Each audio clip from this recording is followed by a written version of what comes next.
E aí, gente boa, tudo bem? Ó, saiu uma pesquisa agora, acabou de sair, bastante interessante, muito abrangente sobre o governo Lula. Uma pesquisa, assim, com bastante confiabilidade, muita gente pesquisada, pesquisa feita ali no tete a tete, mesmo, não é aquela coisa de telefone, internet, não, é pessoa ali com a pranchetinha na mão, pesquisando informações sobre o que o brasileiro acha do governo Lula. Vou te falar sobre essa pesquisa aqui e sobre os reflexos dela, né? Porque você viu, vai ter a mudança na comunicação do governo. Parece que Paulo Pimenta realmente vai sair. Tem muita gente que critica a comunicação do governo, vai ter uma mudança lá. Vai ser boa? Vai resolver? Então, vamos conversar sobre isso, porque uma coisa está ligada à outra, né?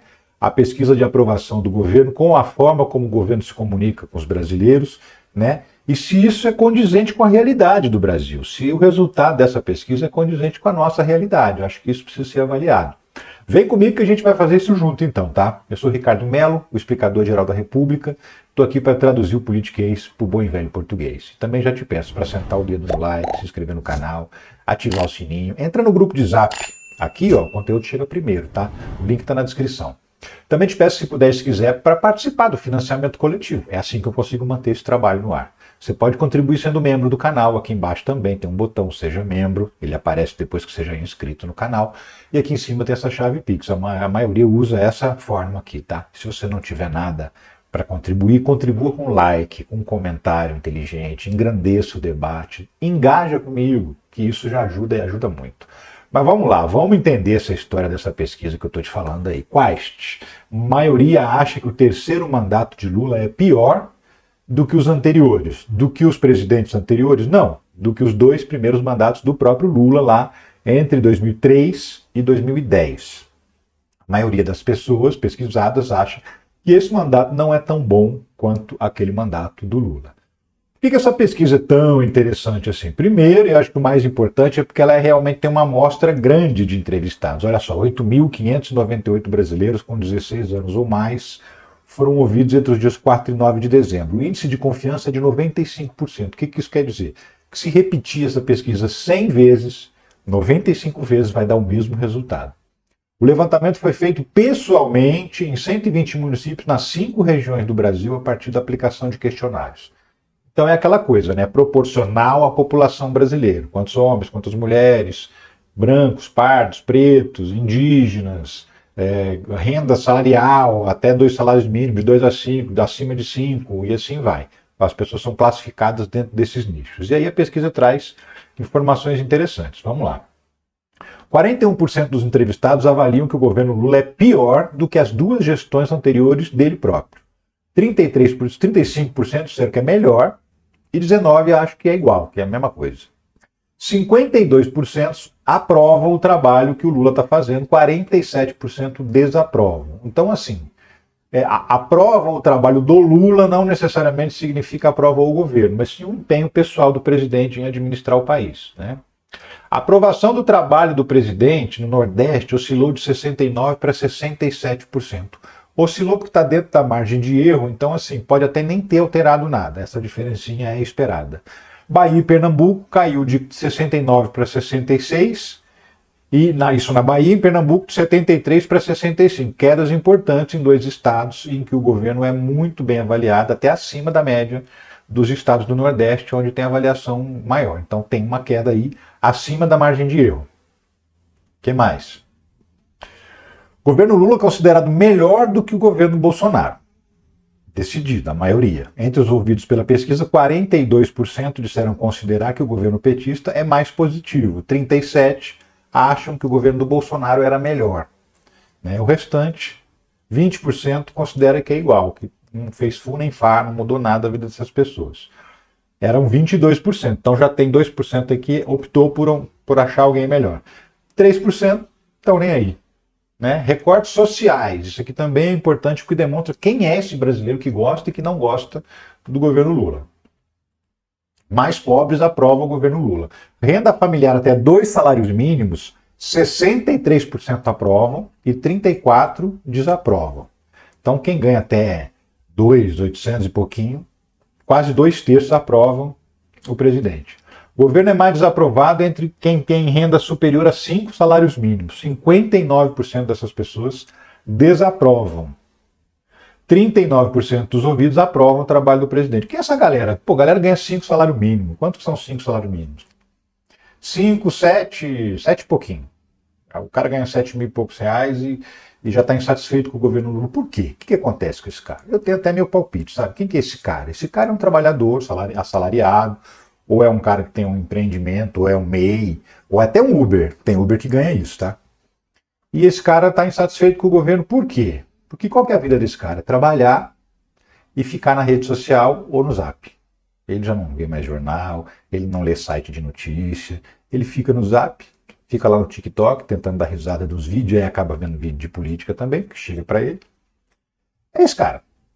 E esse cara é bombardeado com más notícias sobre o governo Lula, geralmente notícias inventadas. Você pega lá uma notícia verdadeira, dá uma distorcida, transforma numa fake news e pum, manda para ele. Esse sujeito é mais insatisfeito com o governo e o governo nem consegue falar com ele, porque o governo não está nos lugares que esse cara está. E ainda vou falar sobre isso nesse vídeo aqui. Entre 2 e 5 salários mínimos, ou seja, ali entre 2.800 e 7,5 mais ou menos, né? Aprovação e desaprovação são mais ou menos a mesma coisa. 50 desaprovam, 48 aprovam. Esses 2% está dentro da margem de erro, então é praticamente empate. A aprovação entre os católicos subiu de 54 para 56. Oscilou também, porque oscilou no limite da margem de erro. Então, mas subiu. Os evangélicos, mais desaprovados, 56%. Não fala aqui quanto era antes, né? A desaprovação entre os evangélicos. Mas a aprovação oscilou um pontinho para cima, também entre os evangélicos.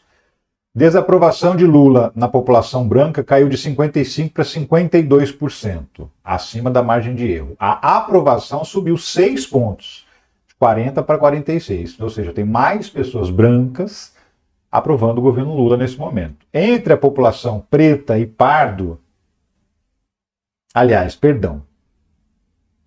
tem menos gente branca desaprovando o governo Lula, mas ele ainda é desaprovado pela maioria da população branca.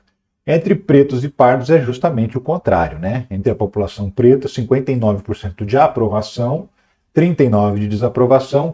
Entre os pardos, 55% de aprovação, 43% de desaprovação. E aí você fala assim, poxa vida, esse é o Brasil real, que está tão dividido aí, principalmente o pessoal ali que ganha um salário médio. Os ricos também desaprovam majoritariamente, nem precisa falar sobre isso aqui.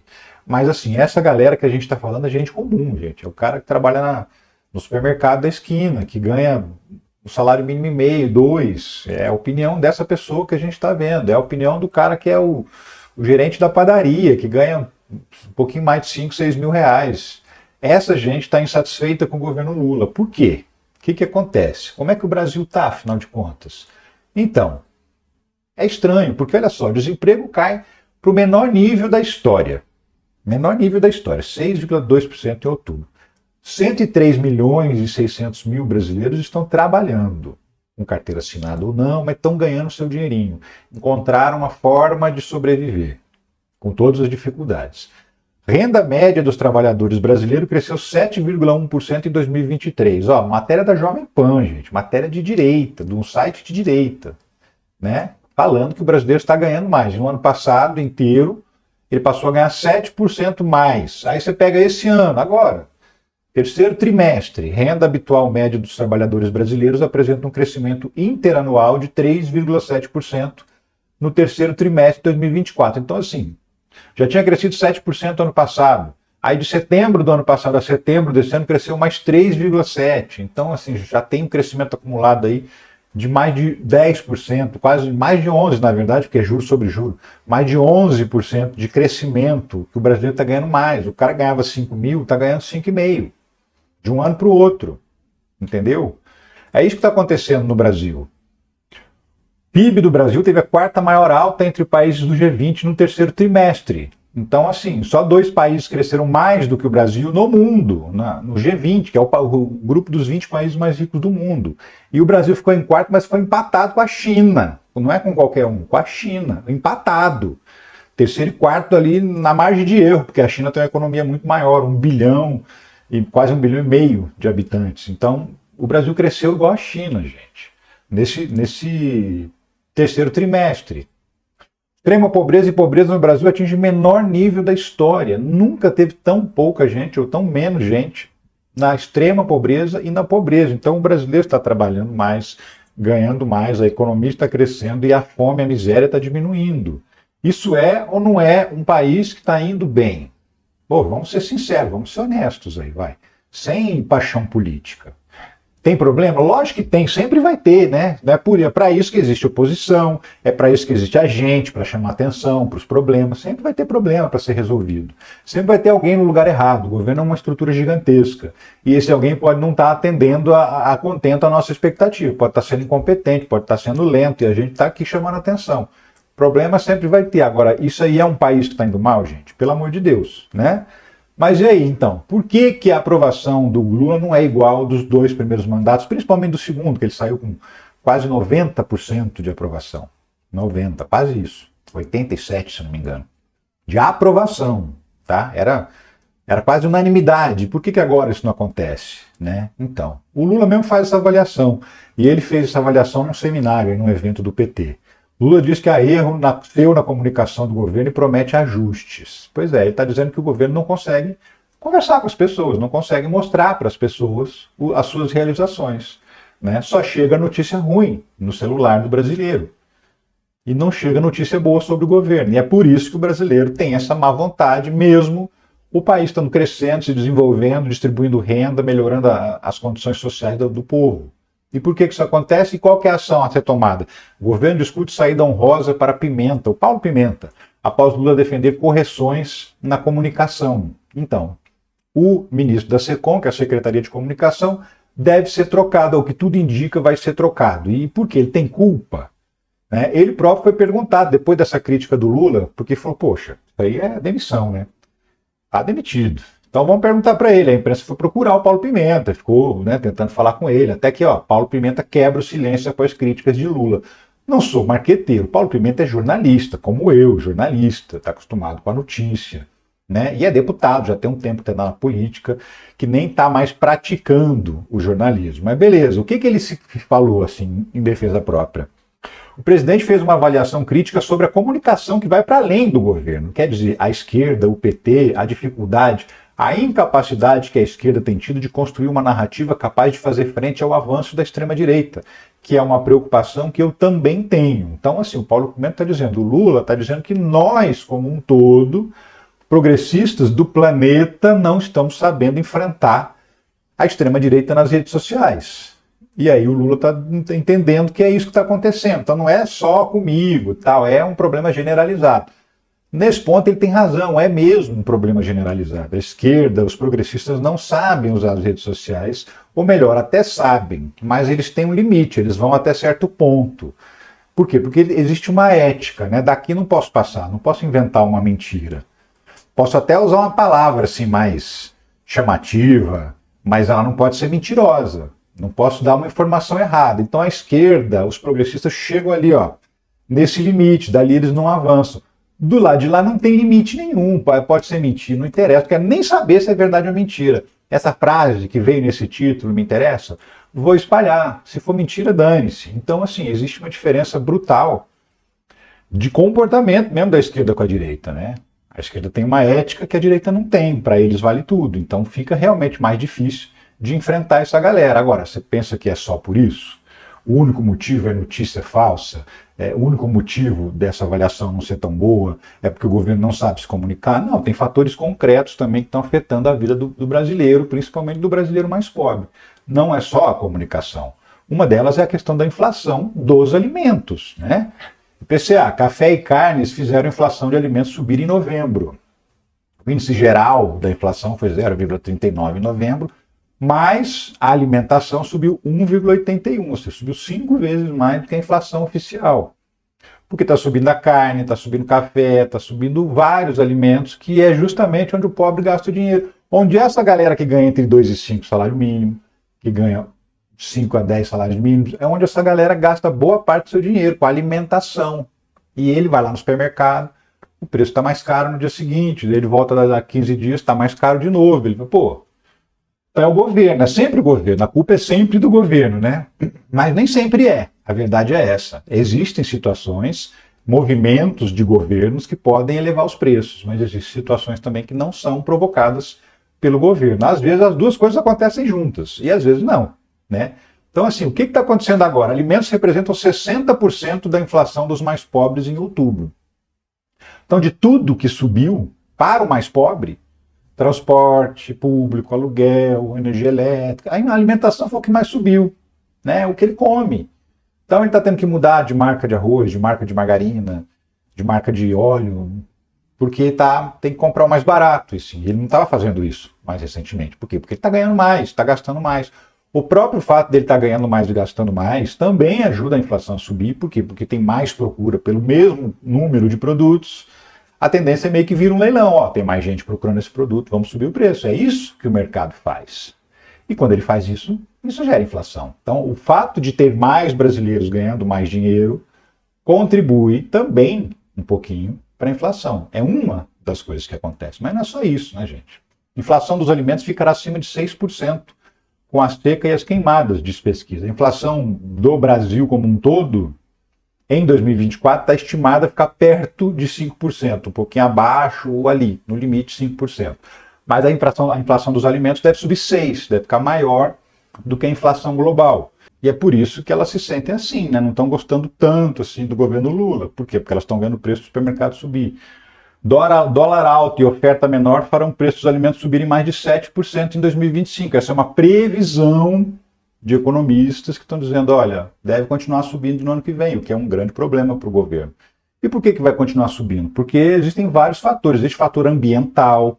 Esse ano teve muita seca, teve muita queimada, muito da produção agrícola foi perdida com queimada. No estado de São Paulo, por exemplo, que é produtor de café, teve muitos cafezais que foram incendiados nesse período de queimada. A produção foi menor. Se tem menos café no mercado, o preço sobe.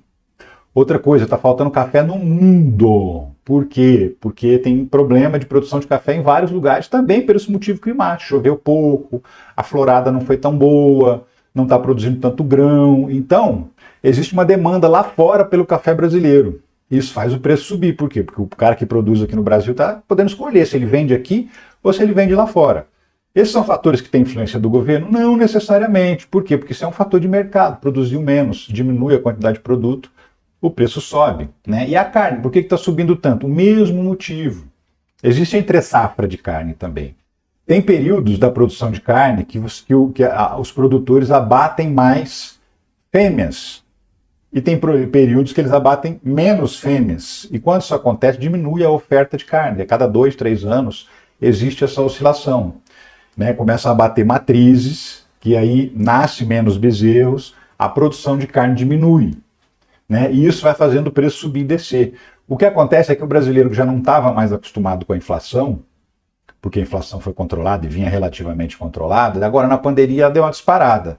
Né? Os preços subiram bastante. Agora a inflação voltou a cair, ainda não no patamar ideal, mas ela está bem mais baixa do que estava no período da pandemia, metade até. Só que os preços continuam elevados, os preços não voltaram a cair depois da pandemia e nem vão voltar a cair. Não dá para ter essa ilusão de que os preços vão voltar a cair, porque não vão.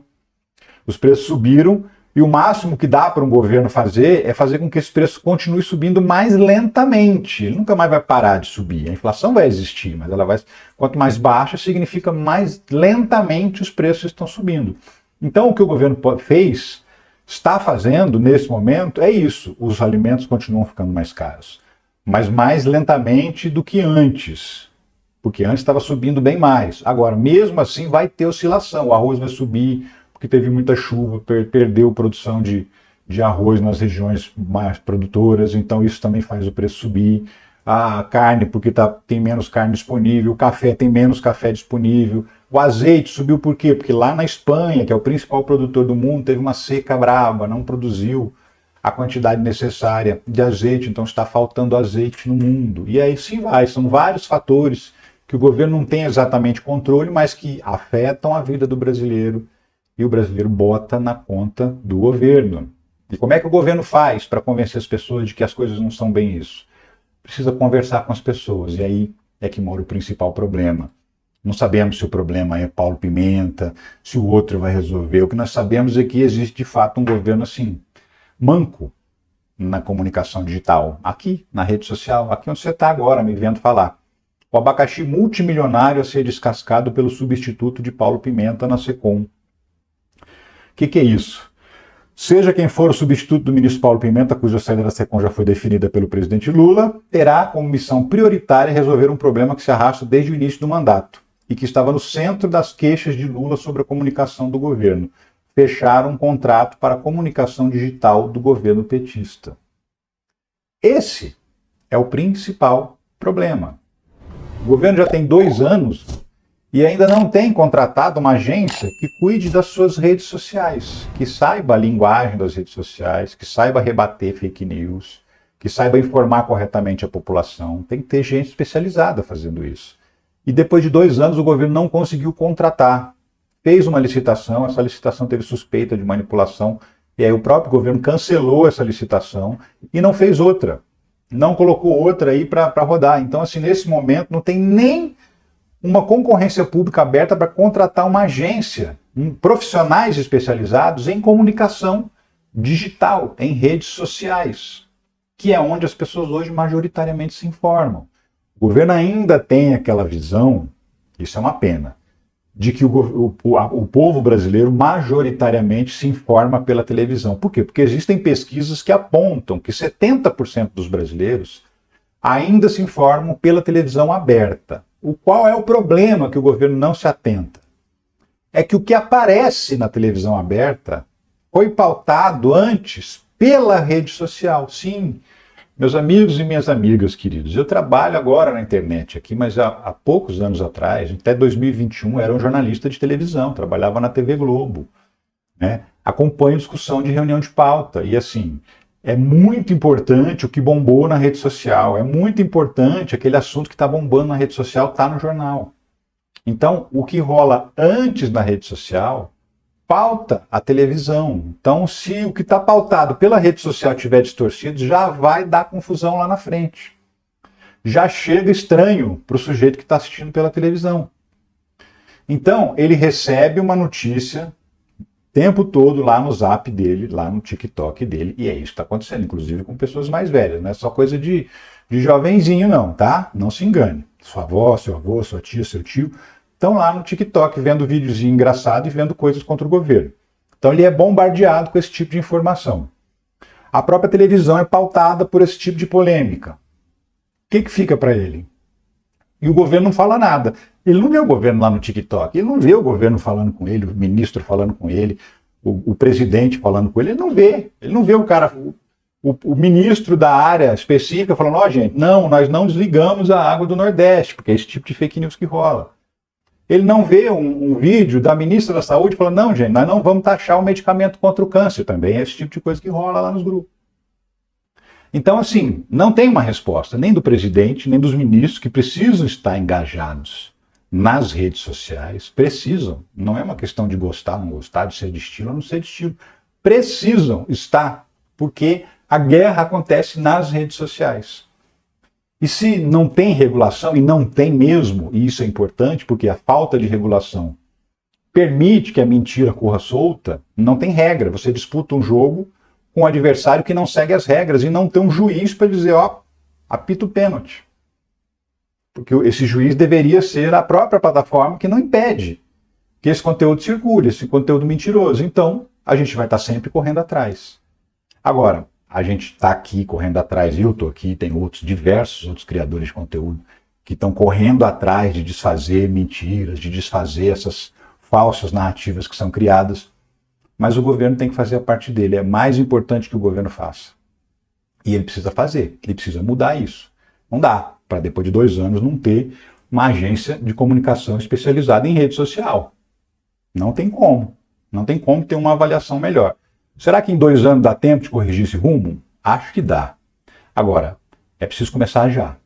Com Paulo Pimenta ou sem Paulo Pimenta, é preciso começar já. Não dá para continuar esperando. Porque a gente acabou de ver o que aconteceu nas eleições desse ano, o que aconteceu nas eleições de 2022, apesar da vitória do Lula. Olha o Congresso que está aí. Então, não dá mais para esperar. É preciso estar também no Zap das pessoas, é preciso estar também no TikTok das pessoas, esclarecendo e demonstrando Todo dia tem 1, 2, 3, 10 mentiras sobre o governo Lula. É preciso demonstrar 1, 2, 3, 10 vezes que isso é mentira. É a nossa única saída. É isso. Eu queria saber o que você pensa a respeito de tudo isso. Não só em relação à avaliação do governo Lula, mas com relação a essa proposta de mudança na comunicação. E sim, você sabia que o governo não tem comunicação nas redes sociais? Não tem uma equipe especializada nisso, contratada? Pois é. Me diz aí o que você pensa. Você que está na luta junto comigo aqui faz tempo. Ó, eu fico por aqui, mas eu volto a qualquer momento com outras informações, análises sobre a política brasileira. Um abração. Tchau.